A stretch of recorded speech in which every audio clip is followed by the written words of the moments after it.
저희가 이제 누가복음 강해를 계속 하고 있잖아요. 지금 1년째 계속 하고 있는데 올해 2021년도부터는 누가복음 강해를 계속하지만 매월 마지막 주일에는 제가 찬송 설교를 좀 하려고 해요.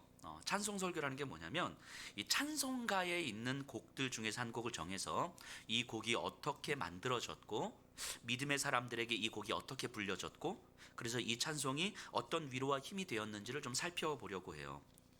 왜 이렇게 좀 이렇게 설교 패턴을 좀 바꿔봤냐면 많은 우리가 복음성가들이 있지만 특별히 이 찬송가에 수록되어 있는 곡들은 신앙의 스토리가 있는 노래들이거든요. 그래서 특별히 영적인 힘이 있는 것 같아요. 고난이든 절망이든 또는 사람이 맞닥뜨릴 수 있는 이 힘겨운 상황 속에서 어떻게 하나님의 위로를 구할 수 있는지, 또 그때 하나님의 신비한 능력이 그 삶을 어떻게 감싸 안았는지 생생하게 경험한 내용이 고스란히 이 찬송 안에 담겨져 있기 때문인 거죠.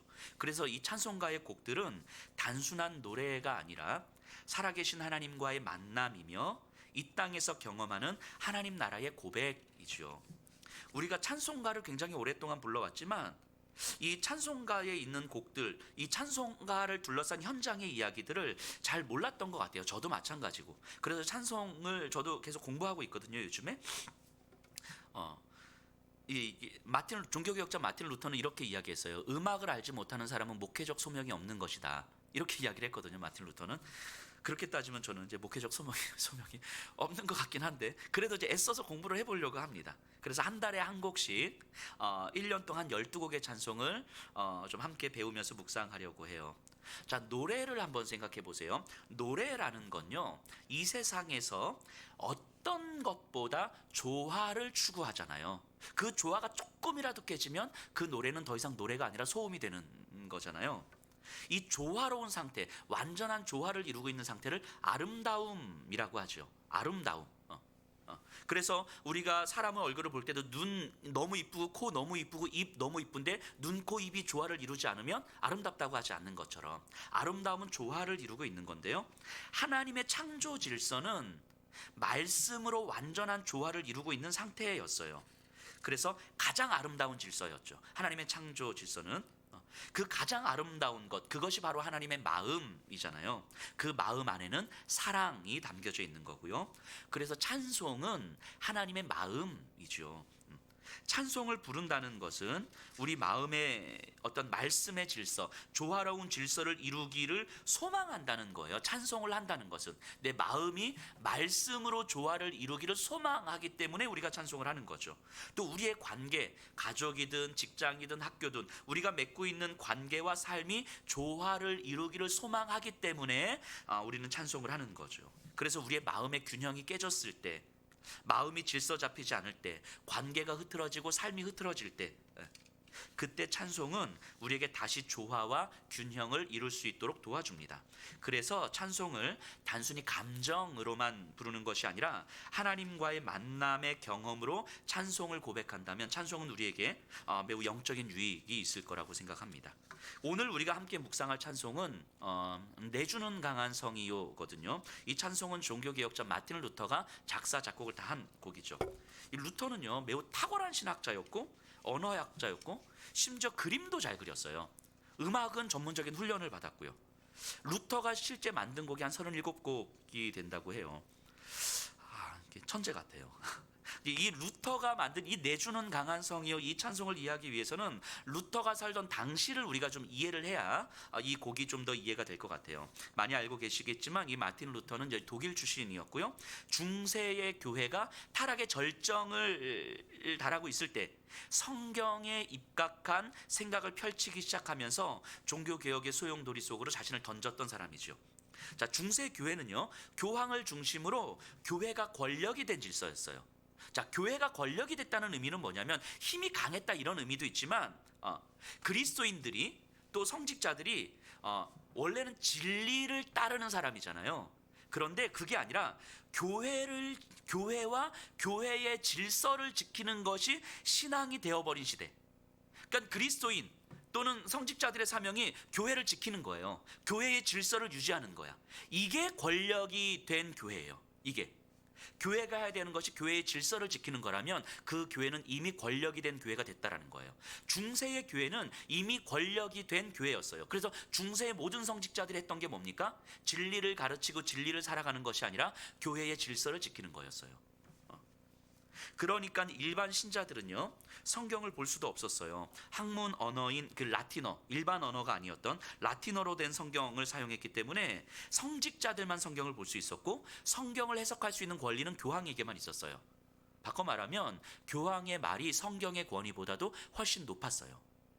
교회의 질서가 예수 그리스도보다 훨씬 더 중요했던 시대였던 거죠. 그러니까 미사를 드릴 때도, 그때는 예배를 드릴 때도 라틴어로 진행이 됐어요. 그러니까 성도들은 앉아서 사제들이 무슨 말을 하는지도 모른 채 그냥 앉아 있는 거예요. 라틴어로 뭐 중얼중얼 뭐 이런. 찬송도 함께 부르지 못했죠. 우리가 이렇게 부르는 찬송을 회중 찬송이라고 하잖아요. 이때에는 회중 찬송이라는 게 없었어요. 곡도 라틴어로 되어 있고 너무 어려웠기 때문인 거죠. 성찬식도 사제들만 했고 성도들은 그걸 보기만 했던 거죠. 중세 후반으로 오면서 교회의 타락을 가장 잘 보여주는 사례가 바로 면죄부죠. 들어보셨죠? 면죄부를 뒷받침하는 교리가 연옥설이에요.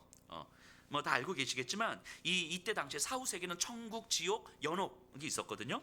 그래서 천국은 세례 요한이나 사도 바울 같은 위대한 성자들, 성인들이 죽으면 바로 가요. 그리고 살인이나 극악한 죄를 저질렀는데 회개의 기회를 얻지 못하고 죽은 사람들은 지옥으로 가요. 그리고 그 외 나머지 평범한 대다수의 사람들, 이때 당시에는 다 교회를 다녔으니까 대다수의 사람들은 죽으면 연옥을 갑니다.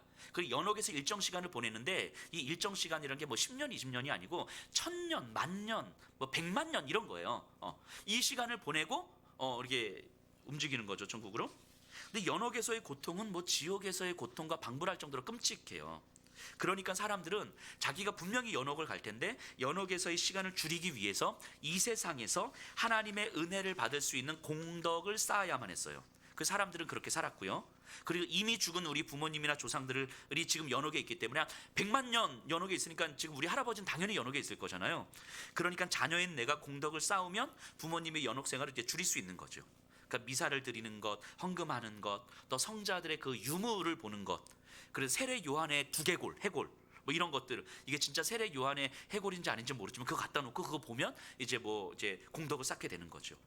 그 중에서도 면죄부는 단연코 가장 좋은 공덕이었죠. 그러니까 위대한 성인들은, 세례 요한 같은 사람들은 천국에 들어가고도 남을 만큼의 공덕을 쌓았거든요. 그 남은 공덕이 있잖아요. 이 차액, 공덕의 차액은 교황의 금고 안에 이제 들어오는 거예요. 그 교황이 그 금고를 열어서 이 공덕을 나눠주는 거예요. 뭘로요? 면죄부로. 이렇게 면죄부로 성인들의 공덕을 사는 거죠. 그래서 100만 원짜리 면죄부를 사면 한 100년, 뭐 500만 원짜리 면죄부를 사면 한 500년, 뭐 이런 식으로 감해지는 거예요.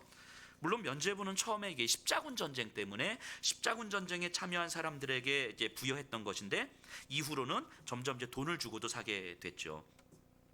그렇기 때문에 연옥은요, 당시 교회의 가장 중요한 사업 아이템이었던 거예요. 가장 중요한 사업 아이템이었고 면죄부는 최고의 상품이었던 거죠. 이 면죄부를 팔기 위해서 성직자들은 그럼 뭘 강조했어야 됐겠습니까? 죄죠, 죄. 죄를 강조하는 거예요. 죄에 대한 두려움이 있어야 면죄부를 사니까. 그러니까 뭐 이런 거예요. 자, 여러분들은 친구들이나 가족에 대해서 짜증을 한 번이라도 낸 적이 있습니까? 이런 거죠. 뭐 빵과 돈을 보면서 한 번이라도 탐심을 가진 적이 있었습니까? 하루 종일 하루 24시간을 지내고 한 달을 지내면서 하나님을 생각하지 않은 적이 있었죠. 뭐 이런 식으로 계속 질문하는 거예요. 그럼 죄를 안 지은 사람이 어디 있어요? 안 걸리는 사람이 어디 있어요? 이 죄들에 대해서 회개하고 공덕을 쌓지 않으면 연옥에서 지내는 시간이 더 많아지는 거예요. 그러니까 또다시 면죄부로 사는 거죠. 심지어 루터가 살던 당시의 교황 레오 10세는 성 베드로 성당을 건축하려고 했기 때문에 돈이 어마어마하게 많이 필요했던 거거든요. 그래서 이 설교자들을 교황은 전국으로 보내서 면죄부를 판매하게 하는 헌금을 걷게 합니다. 자, 이 짧은 영상을 하나 볼 텐데요. 영화 루터라는 영화의 한 장면인데 이 수도사 테첼이라는 사람이 이 면죄부 설교를 하는 장면이에요. 우리 한 2분여 되는 장면인데 한번 잠깐 볼까요?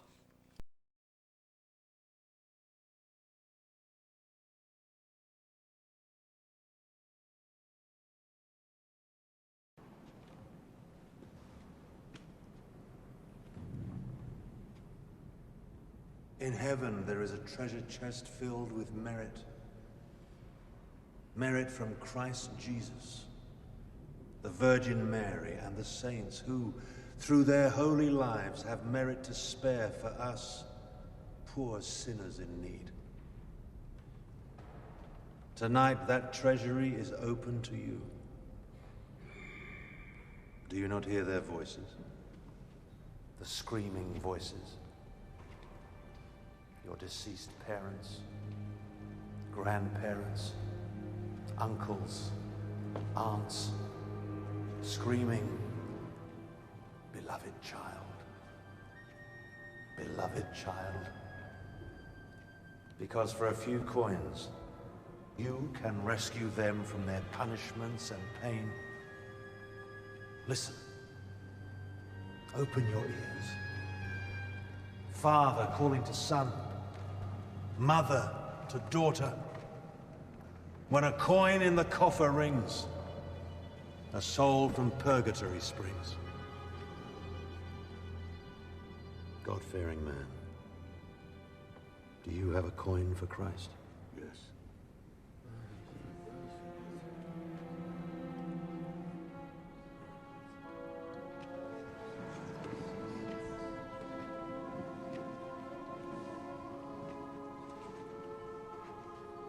Gentle mother, when the time comes, make certain your crippled child can run to Jesus.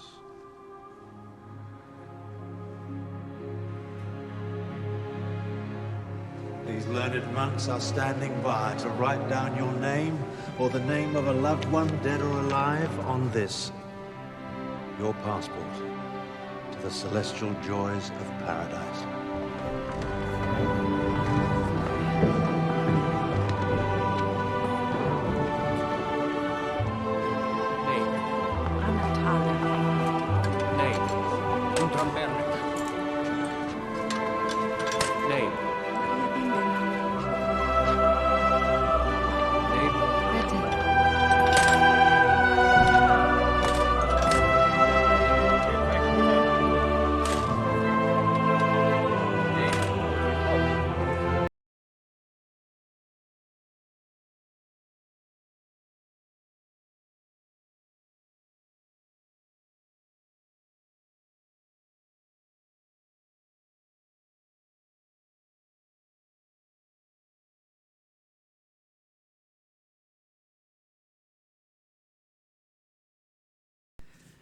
Will you recant or will you 꺼주셔도 돼요. not?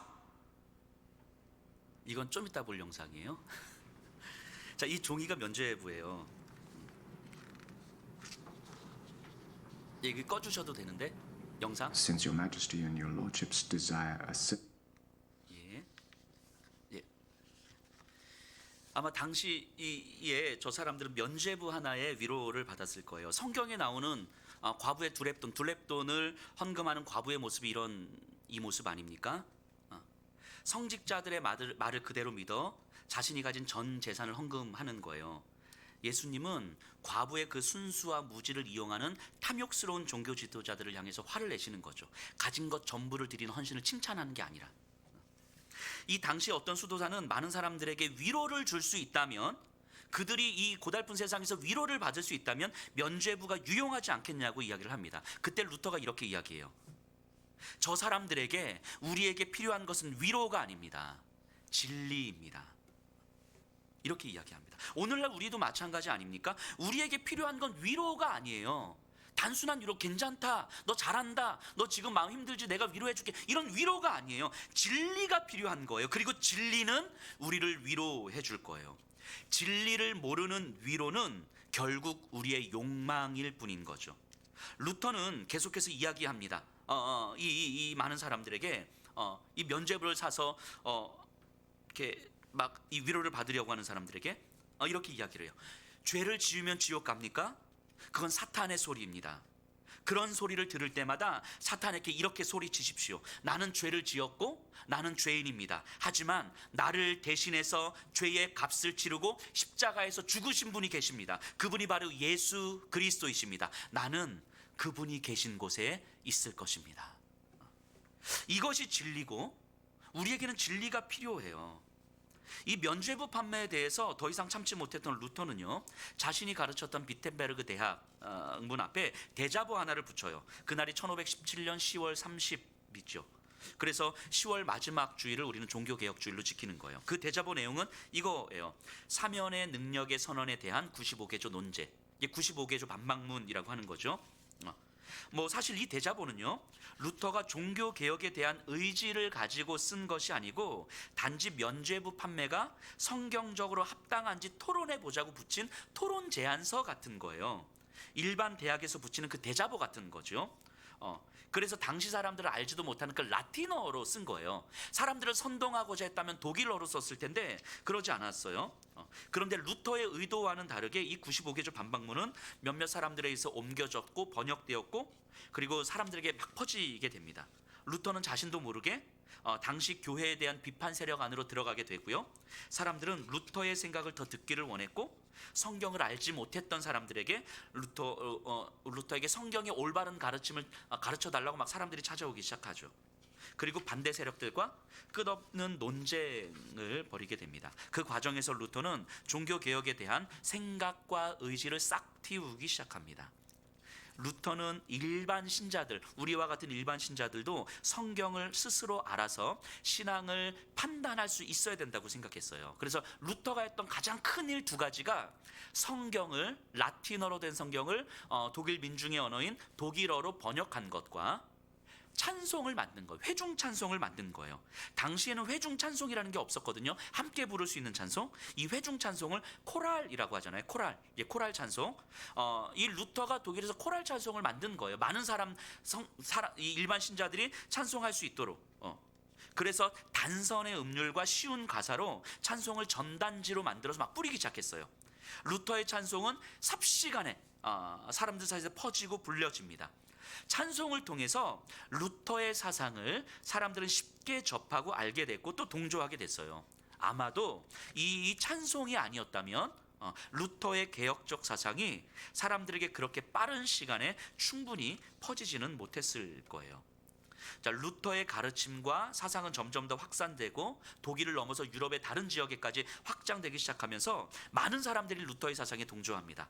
그리고 급기야 교황에게까지 이 소식이 들어가요. 루터는 이제 곧 파문을 당할 위험에 처하죠. 파문당한다는 것은 화형을 당하든가 아니면 끊임없는 암살의 위협 아래 놓여지는 거죠. 그래서 교황 레오 10세는 황제에게 요청을 해서 루터를 소환하게 됩니다. 그래서 보름스에서 루터를 재판하기 위한 회의가 열려요. 이게 그 유명한 1521년 보름스 제국회의죠. 들어보셨죠? 보름스 제국회의. 이 비텐베르그에서 보름스까지 가는 길이 멀어서 도중에 어떤 일이 벌어질지도 몰라요. 그리고 보름스까지 간다고 할지라도 그 재판은 불을 보듯 뻔합니다. 화형을 당할 거예요. 그래서 피신처를 마련해 준다는 그 친구들이 제안을 했지만 그럼에도 루터는 그걸 거절하고 보름스에 도착합니다. 재판을 받는데 황제가 루터에게 묻습니다. 루터, 너 당신의 주장을 철회할 것인가? 철회한다면 여기서 끝나지만 철회하지 않는다면 파문이다 라고 이야기를 해요. 이때 정말 역사의 길이 남을 보름스 발언, 루터의 보름스 발언이 나오거든요. 그 보름스 발언만 영상으로 하나 준비했거든요. 잠깐 한번 보시죠.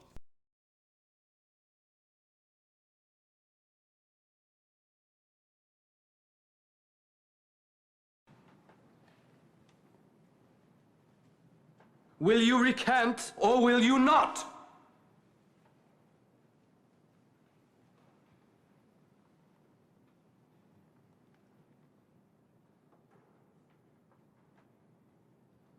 Since your majesty and your lordships desire a simple reply, I will answer.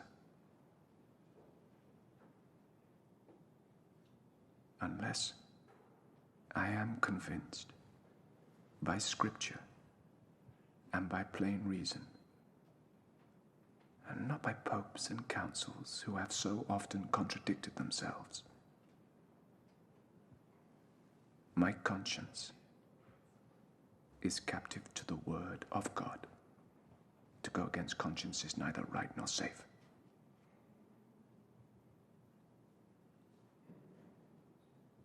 I cannot.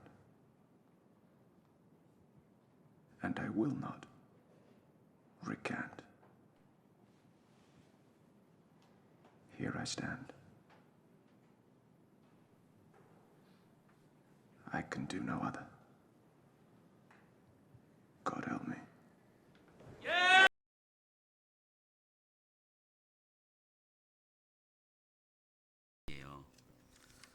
얼마나 두렵고 떨렸을까 싶습니다. 이때가 1521년이에요. 그리고 이후로 얼마나 피비린내 나는 시간이 지났겠습니까? 10여 년을 지내는 동안에 전쟁과도 같은 시간을 보내요. 기존의 교회 세력은 여전히 힘이 있었고 돈이 있었어요. 사람들은 루터에게 동의하고 루터의 사상을 따르지만 돈과 힘 앞에서는 여지없이 무너지기도 합니다. 또 루터와 함께했던 사람들은 화형을 당하기도 하고 루터의 잘못된 판단으로 인해서 10만여 명의 농민들이 죽어요. 루터 스스로도 자신이 얼마든지 잘못 판단할 수 있음을 자각하면서 그 10여 년의 시간을 지내는 가운데 혼돈스러워지기 시작합니다. 그렇다고 종교개혁이 딱히 지금 이루어진 것도 아니었어요. 움직임은 있는 것 같지만 아무것도 이루어진 것은 없고 자신으로 인해 수많은 사람들은 죽어가고 있었어요. 그런 시간을 한 10여 년을 지내온 거죠. 그리고 1529년이 됐을 때 루터는 완전히 낙담과 절망과 낙심 속에 빠져 있었어요. 그런 집에서 자기 방에서 그렇게 낙심하고 있는 루터를 보다 못한 루터의 아내 까타리나가 어느 날 루터의 방에 들어오는데 검은 상복을 입고 들어오는 거예요. 그 루터가 깜짝 놀라서 아니 누가 죽었어? 이렇게 물어보니까 카타리나가 이렇게 대답해요. 네, 하나님이 돌아가셨습니다. 이렇게 이야기를 하는 거예요. 그러니까 루터가 갑자기 화를 내면서 그게 무슨 말이냐고. 하나님은 죽으실 수 없는 분이란 말이요. 전능하신 하나님을 모욕하지 마시오. 이렇게 이야기를 해요. 그러자 카타리나가 뭐라고 대답하냐면 나는 당신의 모습을 보니까 하나님이 돌아가신 줄 알았습니다. 전능하신 하나님, 살아계신 하나님을 믿는다면 지금 이렇게 낙심해 있는 당신의 모습은 무엇입니까? 라고 이야기를 하는 거예요. 이 말에 루터가 정신이 반짝 든 거예요. 그리고 다시 성경을 잡아서 읽기 시작합니다. 그 성경이 시편 46편이었어요. 오늘 우리가 본 읽은 시편 46편 1절 보세요. 하나님은 우리의 피난처시요 힘이시니 환난 중에 만날 큰 도움이시라. 이 말씀을 되뇌이고 또 되뇌이면서 루터는 조금씩 평안함을 찾기 시작합니다. 자신이 이제까지 가르치고 외쳤던 성경의 진리를 다시 깨닫기 시작했어요. 10절 보세요. 이르시기를 너희는 가만히 있어 내가 하나님 됨을 알지어다. 내가 문 나라 중에서 높임을 받으리라. 내가 세계 중에서 높임을 받으리라 하시도다. 자, 이 10절 이 고백 누구의 고백입니까? 10절 이 고백 시편 46편 기자의 고백이지만 그 이전에 누구의 고백이에요? 모세의 고백이잖아요. 모세의 고백. 이스라엘 백성을 이끌고 애굽을 나와서 홍해 바다 앞에 섰는데 그 홍해 바다 앞에서 출애굽기 14장에서 모세가 한 고백이잖아요. 앞에 섰는데 길이 없는 거예요. 백성들은 원망합니다. 하나님의 부르심 앞에서 그 말씀에 생명 걸고 여기까지 왔는데 남는 건 백성들의 원망이고 삶의 절망뿐이에요. 그때 한 고백이 이거예요. 너희는 가만히 있어 주가 하나님 됨을 알지어다. 어떻게 가능했을까요? 이게 그 상황에서 모세에게는 하나님이 그때 보였던 거예요. 아, 하나님이 길이었구나. 나에게 길이 없는 게 아니라 하나님이 길이라는 사실을 내가 못 보고 있었던 거구나. 이것이 깨달아진 거예요. 이것을 깨달은 모세가 외쳤던 거 아닙니까? 전후 좌우 어디에도 길이 없었는데 너희는 가만히 있어 주가 하나님 됨을 알지어다. 루터는 이 말씀 46편을 묵상하면서 하나님을 다시 봅니다. 길이 없는 게 아니라 하나님이 길이라는 사실을 내가 모르고 있었던 거구나. 그때 이 시편 46편으로 만든 찬송이 내 주는 강한 성이요예요. 내 주는 강한 성이요 방패와 병기 되시니 큰 환난에서 우리를 구하여 내시리로다. 이 루터의 찬송은 루터를 향한 하나님의 마음이었어요. 내가 널 대신해서 싸울 것이다. 너는 나를 의지하면 된다. 진리는 네가 무너질 수 있고 사람들은 무너질 수 있지만 진리는 승리한다 라고 외치시는 거예요. 하나님께서 내 힘만 의지할 때는 패할 수밖에 없도다. 힘 있는 장수 나와서 날 대신하여 싸우네. 힘 있는 장수 누굽니까? 주 예수 그리스도. 반드시 이기리로다. 루터는요, 그의 숨이 붙어 있는 한 평범한 사람들에게 이 진리를 가르친 거예요. 이제까지 진리가 막혀 있었던 그 사람들에게, 그들을 위해서 글을 쓰고 그들을 위해서 음악을 만들면서 종교 개혁의 길을 걸어갑니다. 루터가요, 자기 친구에게 이렇게 이야기해요. 그 이후에 나에게 1000개의 생명이 있을지라도 내가 전한 복음을 포기하느니 내 목, 이 1000개의 목 생명을 모두 배임당하는 쪽을 선택하겠다라고 이야기해요. 왜요? 나에게 1000개의 생명이 있을지라도 왜 이 복음을 위해서 내 목을 내놓겠다고 이야기합니까? 진리가 승리할 테니까. 이 루터의 신앙 고백을 본받아서 따라서 이 조선 땅에 온 선교사님이 한 분 계셨어요. 루비 캔드릭스 선교사님이거든요. 이 루비 캔드릭스 선교사님은요 24살의 여성이었어요. 우리 수민이 혜정이보다 2살 많은, 그렇죠? 24살의 여성이었어요. 조선 땅을 밟은 지 1년도 되지 않은 8개월 만에 숨졌습니다. 우리 사진 한 장 띄워주세요. 묘비. 루비 캔드릭스 선교사님이 유언처럼 남긴 그 말이 있어요. 조선 땅에 온 지 8개월 만에 숨진 이 양화진 선교사 묘비에 그대로 적혀 있거든요. 저게 지금 양화진 선교사 묘비에서 제가 이렇게 찍어온 사진인데 저 묘비명이 이거예요. If I had 1,000 lives to give, Korea should have them all. 뭐냐면 나에게 1000개의 생명이 있다 할지라도 이 모든 것을 조선에 바치리라. 이게 이 24살 이 젊은 여성 선교사님이 하셨던 고백이지요. 예, 됐습니다. 그 다음 사진 이제 잠깐 띄워주셔야 되는데요. 자, 루터의 종교 개혁에 굉장히 큰 영향을 받은 네덜란드의 피테르 브레쉘이라는 화가가 있어요. 이 화가의 그림 중에 농가의 결혼이라고 하는 그림이 있거든요. 이 지금 나오는 그림인데요. 이 지금 그림에 대한 설명은 뭐 제가 분석한 건 아니고 다른 분이 설명한 걸 제가 가져온 거예요. 근데 이 그림이요, 루터의 종교 개혁을 본질을 굉장히 잘 드러내고 있어요. 당시 16세기의 이 그림은요, 주로 기억되는 사람들, 그러니까 왕, 장군, 성직자, 영주, 뭐 등등 영웅과 같은 사람들이 그림에 등장해요. 그러니까 누구도 기억하지 못할 사람들은 그림의 소재가 되지 않습니다. 그러니까 농민, 노동자, 어린이, 장애인 이런 사람들은 뭐 그림의 소재가 되지 않아요. 당시에는 자녀들 중에서 장애가 있으면 숲속에 숨겨놨다고 하죠. 사람들이 있는 곳에 안 드러내고. 그런데 이 브레셀의 그림에는 농민들과 어린이들이 자주 등장해요. 지금 이 그림 또한요, 농민의 결혼식 장면을 그대로 묘사하고 있거든요. 아마 그림 왼쪽에 보면 성도님들이 보실 때 이 왼쪽 여기 이 아이 장면이 나오는데 이 농민, 아이 이런 주인공들이 이제 그림에 등장해요. 또 당시에는요, 만찬하는 장면을 그림으로 많이 그리지만 먹고 있는 모습, 마시는 모습은 천박하다고 해서 그리지 않아요. 그런데 브레쉘은요, 그런 그림도 자연스럽게 포함시킵니다. 다음 그림 보여주세요. 그 그림을 조금 더 확대한 거예요. 부분을 먹고 마시는 모습을 그대로 보여주고 있죠. 사람들이 행복하게 누릴 수 있는 가장 자연스러운 모습이라고 브레쉘은 지금 보고 있는 거예요. 또 그 다음 그림이요, 아까 그림의 그 일부를 확대한 건데요, 음식을 나르는 도구가 뭡니까? 문짝이에요. 문짝. 그리고 음식은 뭐예요? 그냥 죽한 그릇이에요. 하지만 누구보다도 행복하고 풍요로워 보이는 모습이죠. 이게 루터가 종교 개혁을 통해서 회복하고자 했던 농민들, 사람들의 모습이었어요. 성직자의 권위에 눌리지 않고 죄의 두려움으로 눌린 채 살아야만 하는 그런 삶이 아니라 지금 내가 있는 곳에서 함께하는 사람들과 서로 사랑하며 섬기는 삶이 하나님 나라의 축제임을 브레쉘은 보여주고 있는 거죠. 자, 다시 그 다음 그림이요.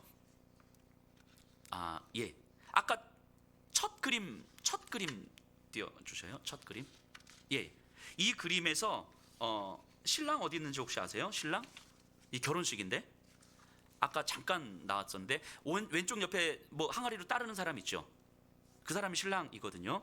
이 브레셀은요, 이 그림을 그리면서 요한복음 2장에 나오는 가나의 혼인 잔치를 연상했을 것 같아요.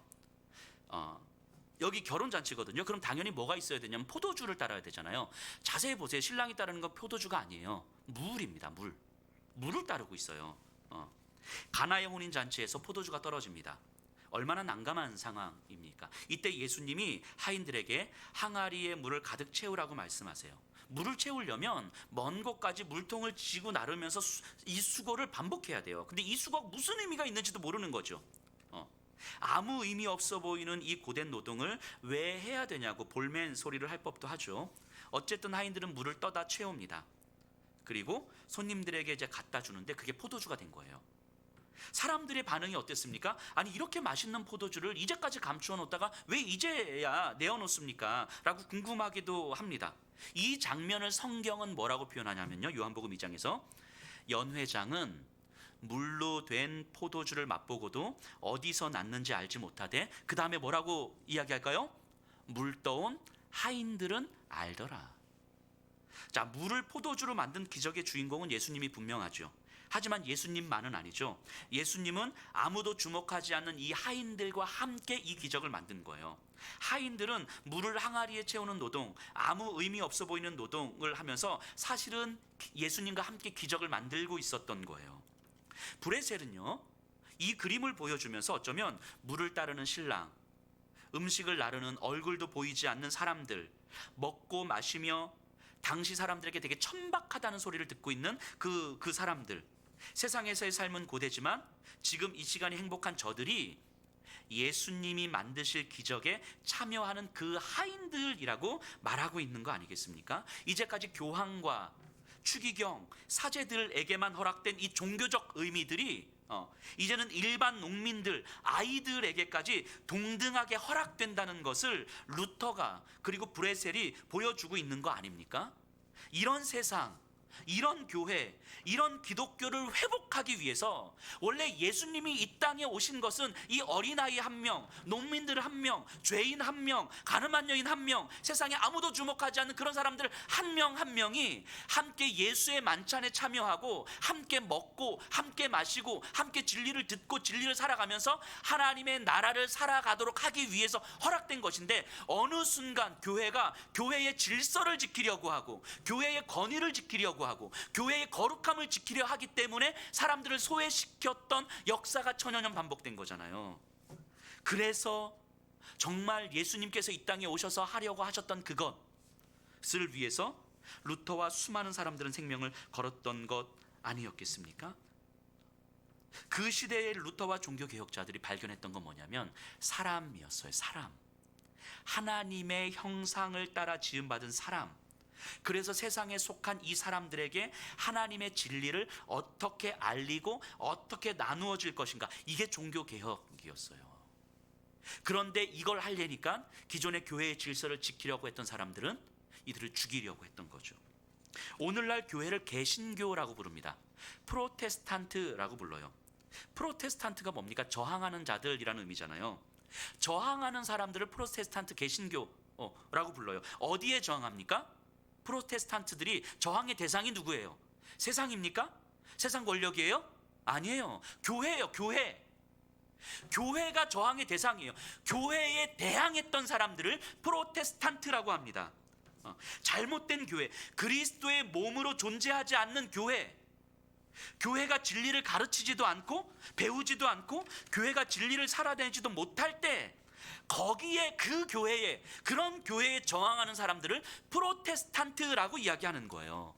오늘날 개신교는 그런 의미에서 종교개혁의 전통을 따르는 교회인 거죠. 이 자리에 계신 분들은요, 종교개혁의 전통을 따르는 프로테스탄트인 거예요. 잘못된 교회, 진리를 왜곡하는 교회에 저항하는 사람들, 이게 프로테스탄트예요. 여러분들이라고요. 세상과 싸우는 게 교회가 아니라 잘못된 교회와 싸우는 게 교회인 거예요. 참된 교회라고요. 요즘 많은 그리스도인들이요, 한국 교회 안에서 코로나 때문에 교회가 무너져 간다고 이야기합니다. 모이지 못해서 교회가 무너져 간다고 이야기해요. 이게 말이 되는 소리입니까? 이게 말이 되는 소리예요? 코로나 때문에 교회가 무너집니까? 이게 얼마나 무지한 이야기입니까? 교회의 역사를 조금만 살펴봐도 이게 얼마나 말이 안 되는 이야기라는 걸 우리가 알지요. 흑사병으로 인구의 3분의 2가 죽었어요. 교회가 무너졌습니까? 공산주의 체제 속에서 교회가 박해받을 때 교회가 무너졌어요? 독일 나치가 교회를 핍박하고 침묵을 강요했을 때 교회가 무너졌습니까? 로마 제국이 교인들을 잡아다가 사자굴에 넣고 온 나라에서 추방했다고 해서 교회가 무너졌어요? 일제시대 때 신사참배를 강요하고 창씨개명을 강요하고 교회 문에 못을 박아서 교회 출입을 못하게 하고 목회자들을 잡아다가 가두었다고 해서 교회가 무너졌습니까? 안 무너졌어요. 안 무너졌어요. 교회는 그런 것들 때문에 무너지지 않아요. 왜 그렇습니까? 그리스도의 교회는 하나님이 지키시기 때문이에요. 십자가에서 죽으신 그리스도를 죽음에 내버려 두지 않으신 하나님께서 그의 몸된 교회를 그냥 내버려 두지 않으시는 거예요. 그러니까 우리 교인들이, 우리 그리스도인들이 교회를 지키지 않아도 돼요. 우리 교인들이 교회를 지키려고 세상과 싸우지 않아도 된다고요. 세상을 적으로 만들고 사람을 적으로 만들고 세상 권력을 적으로 만들어서 우리 교회의 거룩함을 지키고 교회의 안전을 지키지 않아도 된다고요. 교회가 모여서 예배를 못 드릴 수 있고요. 성도들이 마음이 불안하고 두렵고 무너질 수 있어요. 분명히.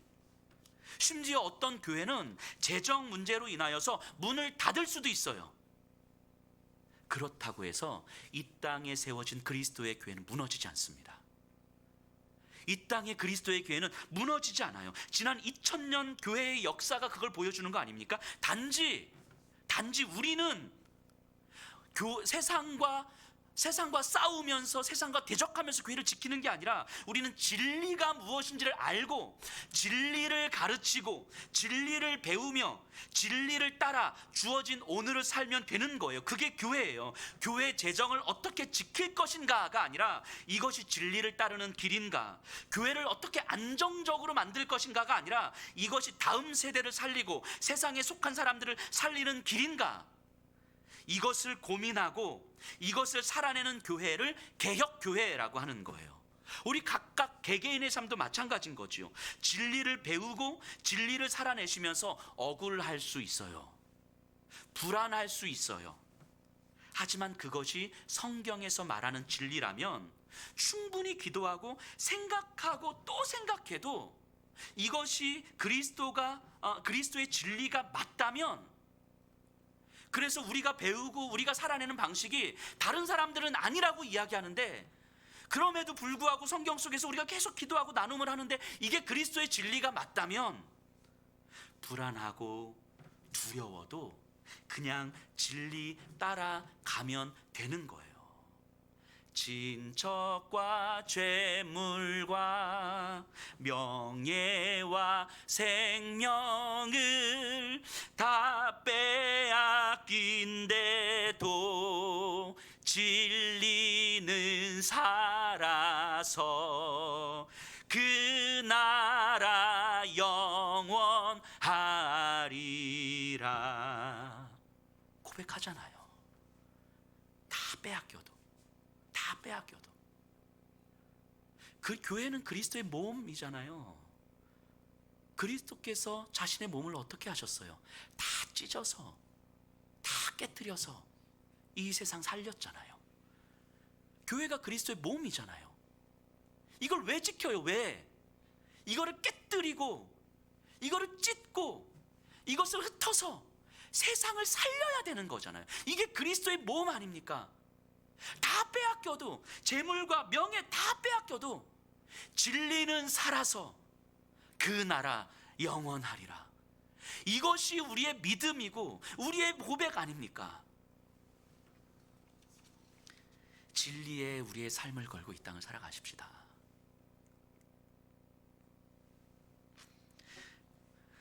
우리 몸을 찢어서 이 진리의 목숨을 걸어서 이 진리를 따라가고자 하니 내 몸을 찢을 수밖에 없고 내 몸을 깨뜨릴 수밖에 없고 그러니까 내 안에 남은 소망은 내 몸을 지키려고 하는 것이 아니라 내 몸을 찢고 깨뜨리고 흩어버리는데, 그렇기 때문에 나에게 남은 소망은 찢겨진 십자가의 그리스도밖에 없는 거예요. 그리고 그 그리스도를 그냥 내버려 두지 않으시고 다시 살리신 하나님의 그 은혜밖에 없는 거예요. 이게 교회고 이게 그리스도 아닙니까? 우리 그리스도의 몸으로 살아가십시다. 우리 다 같이 일어나셔서 우리 내주는 강한 성이요 함께 찬양하시겠습니다.